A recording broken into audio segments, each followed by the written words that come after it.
Traditional IRA or Roth IRA? Which one actually makes your money work harder? Both let you save for retirement, but they work in very different ways. I'm going to break down how each account works, when one might make more sense than the other, and how it fits into your investment plan. I'm Grady Cool, CEO of Cool Wealth Management. I help people make better investment decisions. First, we need to understand what is the difference between a traditional IRA and a Roth IRA. A traditional IRA is a pre-income tax account. That means there have never been any income taxes paid on it before it goes into the account. You can invest the money in the account, and then when the money comes out of the account, then it's added to your income taxes for the year. A Roth IRA is a post-tax account.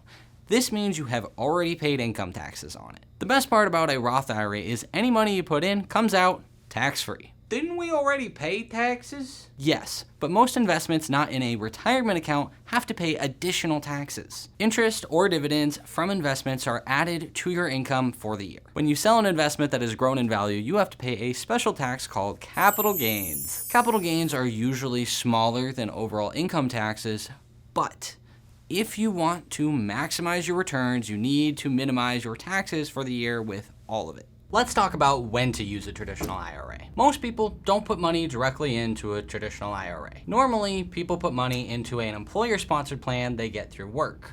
This includes 401ks, 403bs, simple IRAs, SEP IRAs, etc. You get the idea. Then, if you switch jobs, the funds have to go somewhere. That's when you roll it over into a traditional IRA.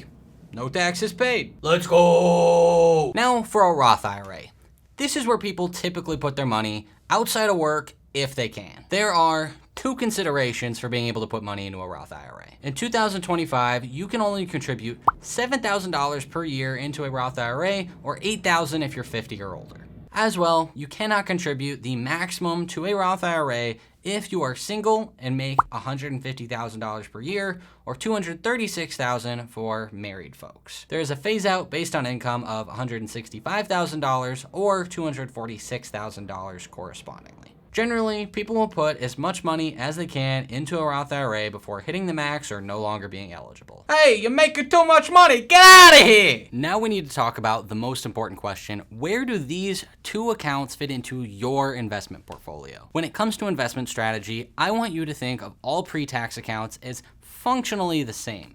This means that something like a 401k and a traditional IRA are functionally the same for strategy. When it comes to pre-tax accounts, the big benefit we're looking for is to pay less in income taxes. For 80% of the population, they're going to have less income in retirement than they have while working, especially in the latter half of your career where earning tends to be higher.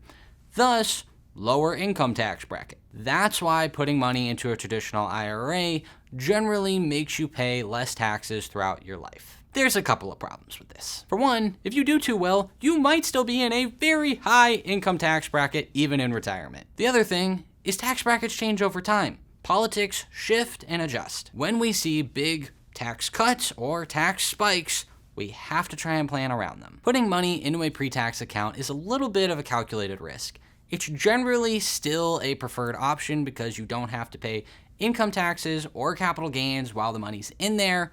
However, this is why Roth IRAs tend to be a preferred option. You know for a fact, any money you put into a Roth IRA will come out tax-free. The safety in knowing that is worth something. That's why, in most circumstances, you can think of contributions into a pre-tax account or traditional IRA versus a Roth IRA as a tier list. First, if you can get matching on your contributions into a pre-tax account as part of an employer-sponsored plan like a 401k, that is your number one bet. That is like pulling out the money printer.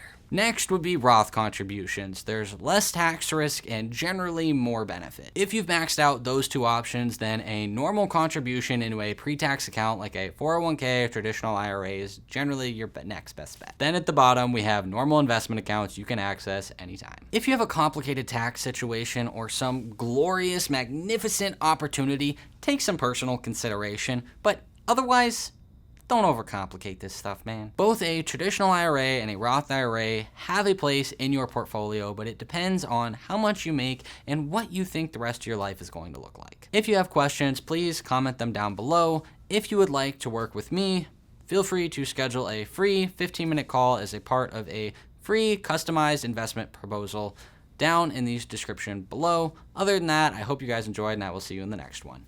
Bye.